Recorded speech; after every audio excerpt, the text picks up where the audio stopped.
Well, good afternoon, fellow Floridians. It's 12 o'clock and I'm here live to answer your questions. My name is Dr. Alina Valdes and I'm running for U.S. House of Representatives, Florida Congressional District 25. I've been a physician working with poor, uninsured, and homeless people, drug addicts, alcoholics, for close to 35 years. And the main reason why I decided to run for Congress is that at this point in my life, I have seen the deterioration of policy in Washington, D.C. with respect to those who do not have a voice, the people who feel that they can't speak up because they don't have money, because they don't have a place in society that makes them important. I put that in quotes, important.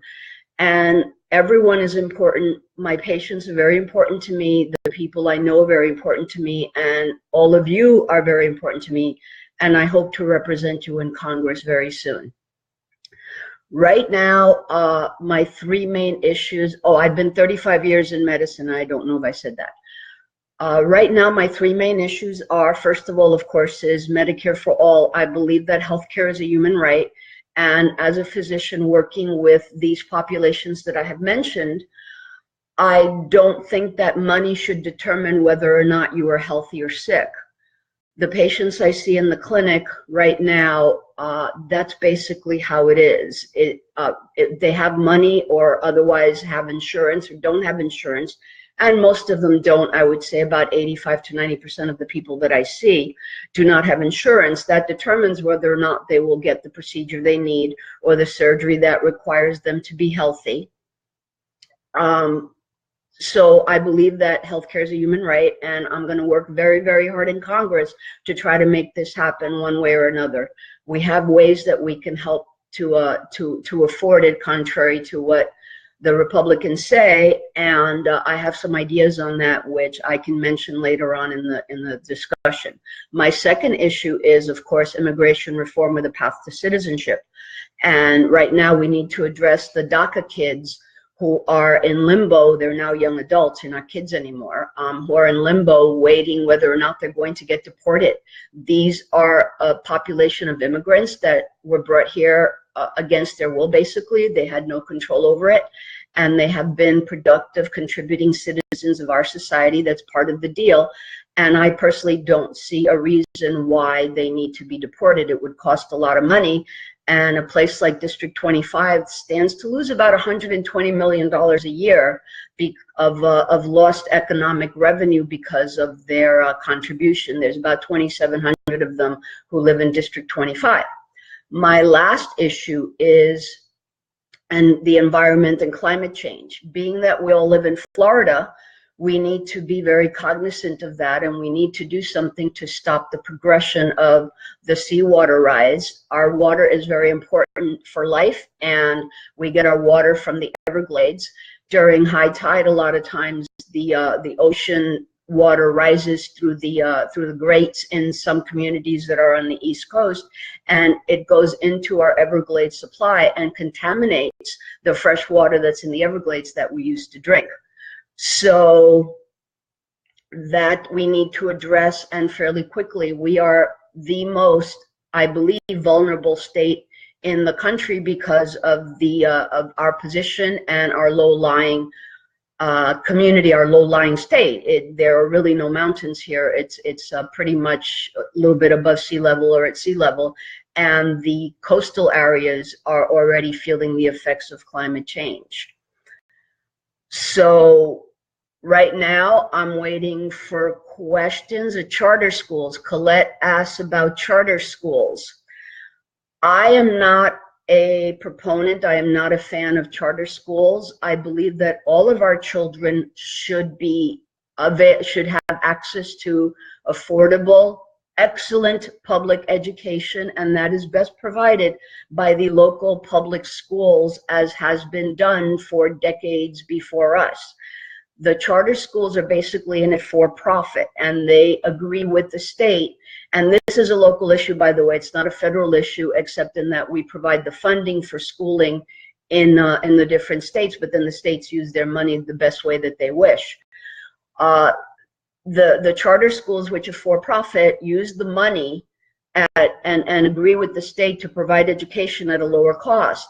Now, what that does is I think it eliminates a lot of the opportunities that kids have to explore other options besides academics. Some of our kids do not want to continue on to school later on in college and so on. So by having some of these schools be trade schools, or teach them a craft, or even just general education, including the arts, including sciences, including other things besides read and write and arithmetic, that will expose more of them to different opportunities. And we can also reinforce the fact that all our children, not just those who can pay, again, because their parents live in a wealthy community, that all of our children deserve good schools to go to school in, deserve a hot lunch, and deserve to be taught by excellent educators, by excellent teachers who are getting a good salary to compensate them for the fact that they are educating and they are taking care of our future as a world and as a nation. Okay, high capacity magazines and bump stocks. This is a question by Lisa.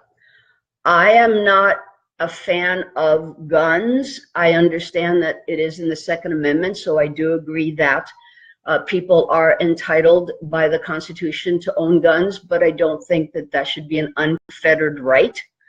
My right and everyone else's right to life, liberty, and the pursuit of happiness overwhelms the right of someone to have a gun and use it irresponsibly. Bump stocks are not necessary if you want your gun to go hunting or if you want your gun for self-protection. You don't need to make your gun semi-automatic. High capacity magazines are also not necessary. If I want to go shoot a deer, I think a rifle will be sufficient. Even a 10 clip capacity magazine should be sufficient. The point of hunting is that it's supposed to be a sport. The point of defending yourself is that you should be able to stop someone from harming you or your family. So yes, we do need to have some common sense gun regulations, not unfettered, own whatever type of guns you want. Let me see. YM asks, being a Cuban immigrant, I'm worried about what the government is doing to immigrants now. What's your position on the issue? Well, I am also a Cuban immigrant that came to this country when I was 6 years old in the early 1960s. So that kind of tells you my age. I've been around the block a few times. And I am also concerned about Cuban immigrants, but I'm concerned about all immigrants. And I mentioned earlier in my presentation that is one of my top 3 issues is immigration reform with the path to citizenship, especially with respect to the DACA kids who deserve to stay here and have earned their right to stay here. As far as other immigrants, a lot of these folks have been here for decades and have been productive citizens, have no records, have been good neighbors, good friends, good family, and I think that we should give them the opportunity to remain out of the shadows in some compensatory way, because I know that people don't like amnesty. And amnesty is what Reagan did in the 1980s. He gave people amnesty, no questions asked, just register and we will include you. You can start paying taxes. You can work your way to citizenship. People here don't like to hear that amnesty word anymore. And I guess I will accept that, but we need to give these folks an opportunity to come out of the shadows. Many of them are already paying taxes. Many of them are living in homes that have mortgages. Many of them have businesses. They're just not documented. And I think that they should be given the opportunity to do so.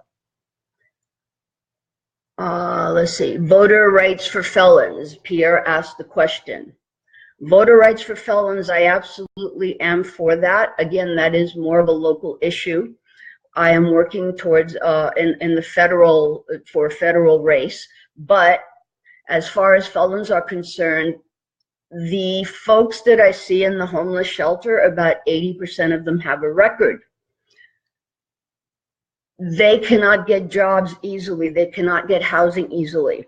So what happened, they do not get their voting rights reinstated, which if once they have paid their dues, they should actually be able to get their rights back. I don't see the purpose or the point of continuing to penalize someone for something that they have done in the past, that they have already paid their debt to society, so to speak. So by giving them the opportunity to get back their rights, they will now be integrated into society and again become contributing members of society. We're talking about felons who are not repeat offenders, of course. At some point when you become a repeat offender, then the penal system will have to deal with those folks. But right now in Florida, this is what we have. Our governor does not want to give felons their rights back reinstate their rights after they've paid their dues. Yes, I know that Florida is one of only 3 or 4 states that takes a felon's voting rights for life, but that has to do with the governor, if I'm not mistaken. And I know people have a certain way of feeling about Charlie Crist. He did give felons back their rights. And since we've had Governor Scott, he, I think, does about 1,500 or so a year, and you have to ask permission and extenuating circumstances, and we have a lot more felons than that. Like I said, 80% of the folks that I see at the homeless shelter for medical reasons not only don't have insurance, but are have been just let out of jail, prison, and basically a lot of them reoffend because they have nothing else that they can look forward to. Okay, let me see. Religious freedom. Religious freedom, that's a question from YM. Religious freedom is a personal thing. I don't think it has any place in government. As a representative of the people, I would have to be able to put my views aside and go for what is what the people in the community want. It has nothing to do with what I want. It has to do with what they want. Yes, I have ideas about that. Religious freedom does not belong in government. It belongs in the home. It belongs in the church. It belongs in your personal life. It does not belong in your public life. If you want to send your kids to parochial school, be my guest, but I don't think taxpayers should have to pay for that. And that is how I feel about religious freedom. It is a personal issue. Access to abortion, safe and legal. That's a question by Colette. I believe in, I'm a pro-choice person. That does not mean that I am pro-abortion. People always assume that because you say you are pro-choice, you want everyone to have abortions. But if that is your choice, again, that is a personal issue. That is a private issue. It does not belong in the government. I should not have the right to decide what you feel personally is a choice that you need to make about something so personal and so intimate. That should be your decision as a woman, you and your doctor, and whomever else you would like to include in that choice. The government should not tell you that you need to carry a child. The government should not tell you that you need to not carry a child. But I believe that women should have access to contraceptive care, which is female health care, period. Some women want to get pregnant, some women don't want to get pregnant, and they need to be able to have access to what their personal choice is. That is basically how I feel. It's a personal issue, and it does not belong in government. I am a pro-choice person. Every person has a right, every woman has a right to choose what is best for them. Period. Done. Okay. Pierre says we have 2 bills filed in Florida to allow people who were adopted to obtain their original birth certificates in the same fashion as other citizens. Are you aware of this issue? Pierre, no, I was not aware of this. Again, that is a local issue. My candidacy is for federal race. If there is a bill that is filed, I would need to read more about it. You have to weigh the rights of the child versus the rights of the parent who gave up the child. I think in other states now, the child has a right to look at their birth certificate once they become an adult or 18, adult age. They can look for their parents, they can look for their family. That is a very compelling argument, an emotional argument, because again, these kids probably had a good life. I'm assuming that they were adopted by good families, but they still want to know their genetic history. They still want to know their link to the past. Many of us know, who have families, that is important to know where you came from. Some of us don't really want to know, but I would have to look into that bill and see what it says before I make any further comment on it. So I'm still waiting for questions. As far as running in District 25, just so those of you who don't know, I ran last year against the incumbent Republican there. District 25 encompasses Northwest Miami-Dade, which includes Hialeah, Doral, and Miami Lakes, goes up East Collier, and then includes all of Hendry. It is a very diverse, geographically large district.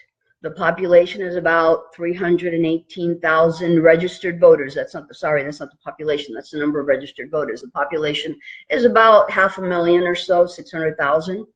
But it is very diverse, as you can tell. The folks who live in Hendry are more rural minded, and the folks who live in Hialeah or Doral are more urban minded. Their issues, their platforms, their concerns are different, but I feel that I can represent them properly because I listen to people. As a physician, I have trained myself to listen to people and listen to what they want. I have never forced anyone to do something that they don't want to do, but my job has been to give people options. That is what I would do as a representative. Bring back the facts, bring back the information that people would need to make informed decisions, offer it to them, and then give them the opportunity to express their views on how they feel on issues. If something is very strongly felt, then I guess my conscience would have to weigh whether or not that would be a good decision, but chances are that I will listen to the people, because that is who have voted for me and that is who I would represent. I think that partisanship is wrong. What is happening in the District of Columbia right now is horrible.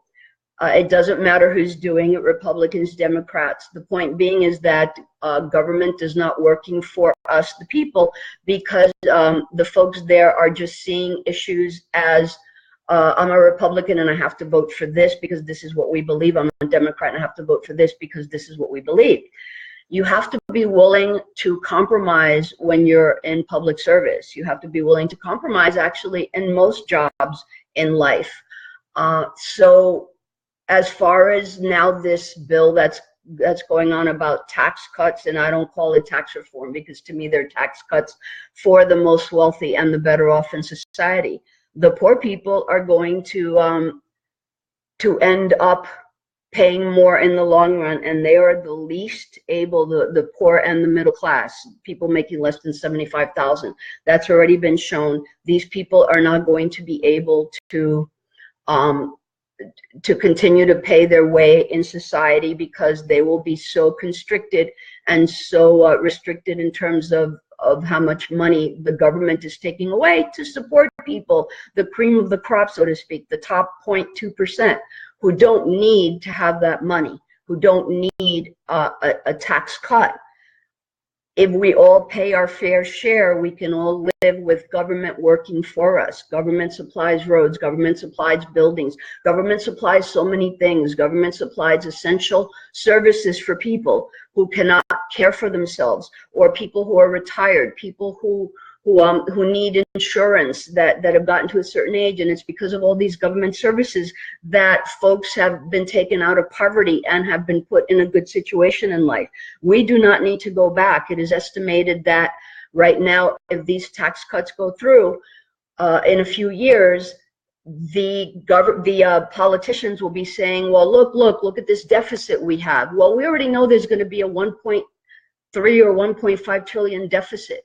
So we already know that that's going to happen. So why are we going to wait for that to happen and then say, oh, but now we have to cut what they call entitlements? These are not entitlements. Most of these are benefits that people have earned, like Social Security or Medicare or Medicaid if you're disabled, or if you are poor, or if you are you have a child who needs special services, which brings me to CHIP. CHIP is something that's going to affect a lot of folks in certain states, because it will expire in 1 to 2 days in some states, or in other words, starting December. And there's about 9 million kids nationwide who are covered by CHIP. These are children under 18. This has never been a partisan issue. So why are we making it a partisan issue, holding it hostage? These are children. They have nothing to do with politics. They don't vote. And maybe that's why, I don't know, but we need to take care of our children. Without our children, we don't have a future. We need to educate them properly, and we need to care for them medically. We need to nurture them. We need to give them opportunity and choice. Okay, I have a question here. Colette, exploitation and abuse of elders is a growing and underreported problem in the United States. What do you think can be done at the federal level to protect our elders and their assets? That is a loaded question, Colette, because it is difficult to generalize about all elderly and all the possible different circumstances that are available. Like me, for example, I would never do that to my elderly parent or my elderly grandparent or my elderly aunt. I understand that some people would do that, and it's all about money, so we can ensure that they are protected by making sure that banks don't allow certain transactions or certain withdrawals. That would be an example. We need to regulate nursing homes to not allow people to abuse elders and place them in places against their will, or even lock them up against their will. I don't know how you would enforce that, because you cannot have police knocking on everybody's door. But I guess if someone has been part of a senior center, which is, I think, what people should be doing, they should be put into, even if they're at home, or even if they're in a home or an assisted living facility, they should have access to quality of life. They should have access to environment, to dominoes, or to playing cards, or to doing exercises, or to socializing with their fellow citizens, not just elderly, but the population in general. Elderly people shouldn't have to feel like they need to be locked up or locked in to be protected and have no availability of any person to speak to. A lot of them now do not know how to work computers or how to work the internet or phones. Some of them do, but most of them don't. It's a fairly new technology that even people my age sometimes have difficulty working. The youngins are the ones who have this stuff down pat, and as they should. But I think that that's what needs to be done for the elderly. We just need to include them, especially as they age. We need to include them in society. We need to include them in decisions. Okay, Pierre asks, are you for or against the death penalty? That is another loaded question. I grew up in New York City, and New York itself has gone back and forth on the death penalty.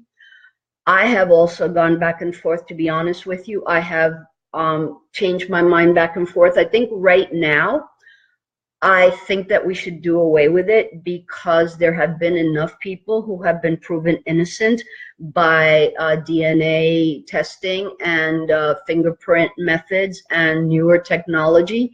And if they had been already killed, or however you want to say it, there wouldn't have been the opportunity to correct a wrong. Yes, they would have been in jail for 10 years, 15 years, 20 years, but the new technology would exonerate them, that's the word I was looking for, and would allow them to be free. If they had been put to death, that option would not be there. So I believe that we need to not have a death penalty. We are supposed to be a civilized society. We're supposed to treat our people with dignity and respect, whether they've committed a crime or not. And then let the technology take over and put them in jail if you have to for the rest of their lives without parole. Maybe only one or two opportunities to appeal, and figure out if they're innocent or guilty, truly guilty, and then just put them away for life. I don't think that the death penalty has a role in a civilized society anymore. Okay, Colette asks, what do you think about universal and or single payer health insurance? Okay, I addressed that at the beginning of the of this Facebook Live event. That is my #1 top issue, being that I am a physician, and of the population that I've cared for close to 35 years, the poor, the uninsured, the homeless, the addicts, the alcoholics. If you believe that life is sacred, then you believe that all life is sacred. All life deserves to have opportunity, and all life deserves to have health. If you do not have your health, you do not have anything, because everything else is moot. You can buy health care if you're rich. You can buy planes, you can buy boats, you can buy whatever you want. But without your health, even if you're wealthy and you can buy whatever you want, ultimately you will not live a good quality life. And I think that's what all of us really want for ourselves and for our parents and for our children. We want to be able to live a quality life full of the riches that we can, and I don't mean riches monetarily, but the riches that life has to offer, what we value as important in our lives. So yes, I believe in universal health care. As far as a wrap up here, my name is Dr. Alina Valdes. I am running for Congress, Florida Congressional District 25, which includes Northwest Miami-Dade, East Collier, and Hendry. My 3 top main issues are universal health care, immigration reform of the path to citizenship, and climate change, because of the sensitivity and the vulnerability of Florida, which is the state that I live in and that I would be representing, South Florida. If you want to find out more about me, please go to my website, Alina Valdes with an S for Congress.com. You can also go to my Facebook page, Dr. Alina Valdes, or join Team Valdes for Congress. It's a group. You can also go to my personal page, Alina Valdes, and follow me on Twitter at Dr. Alina Valdes. I thank you very much, and I hope that people were able to understand where my thinking is and what I would like to do for the community. Everyone have a wonderful day, and I hope you all had a good Thanksgiving.